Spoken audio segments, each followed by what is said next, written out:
Құрметті әріптестер, 2021-2022 оқу жылының жылдағы жоспар бойынша директор жанындағы кеңес, яғни нөмірі 1-ші директор жанындағы кеңес. Бүгінгі директор жанындағы кеңестің тақырыбы білім алушылардың, көріп отырғандарыңыздай, өткен оқу жылындағы білімін толықтыра отырып, жаңа оқу жылының бағдарламасын жүзеге асыру.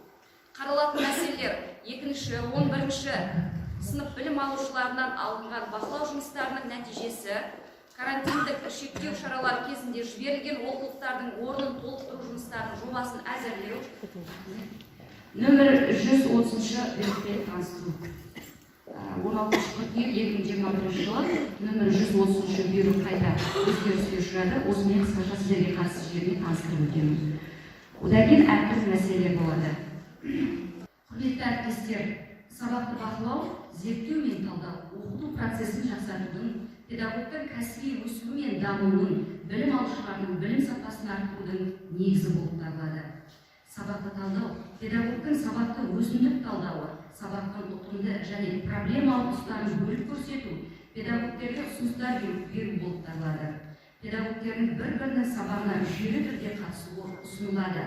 Сонымен қатар, егер педагогтың жұмыс сапасына шағым түскен жағдайда, мектеп басшысы сол педагогтардың сабағына қатысады. Құрметті әріптестер, өздеріңіз байқап отырғандай, карантиндік және шектеу шаралары кезеңіндегі оқыту жағдайында білім алушыларымыздың білім сапасы бір шама түсіп кеткен аңғарып отырмыз.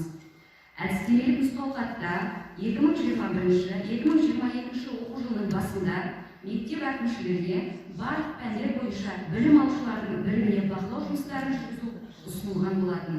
Біз мектеп әкімшілігі 2-11 сыныптардан негізгі пәндер бойынша пән мұғалімдері арқылы бақылау жұмыстарын алып, нәтижесін саралады.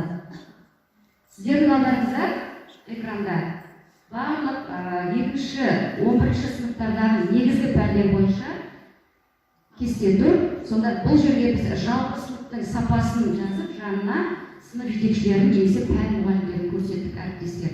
Ал мұнда тұрған папкалерде 2-ші сыныптан 11-ші сыныпқа дейін алынған бақылау жұмысы. Бұл жерде оқушылардың аты жөнмен қай пәннен қандай балл алғандықтары не жинақталып отыр. Бұл карантиннен кейінгі ең ауқымды жұмыс осы болып отыр әріптестер. Ал сіздердің папкаларыңызда, кабинеттеріңізде тұрған әрбір пән бойынша өздеріңіздің алған жұмыстарыңыз, яғни рефлексияларыңызбенен балалардың жазған жұмыстары сақталып тұр.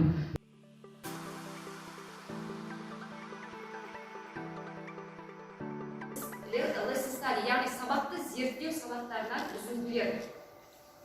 Білесіздер, Жапониядан шыққан біздің мектепте бұл кең өріс алғанын, әріптестеріміздің оған түсінігі терең екеніне сенімдімін. Өйткені біз аудандық конференция өткіздік, бірнеше аймақтық конференцияларға қатыстық. Осы Lesson Study'ның авторы Тоша Чичугумен бірге біз кездесу өткізіп, мектебіміздің презентациясын жасадық. Сондықтан да бізде ешқандай проблема болмайды.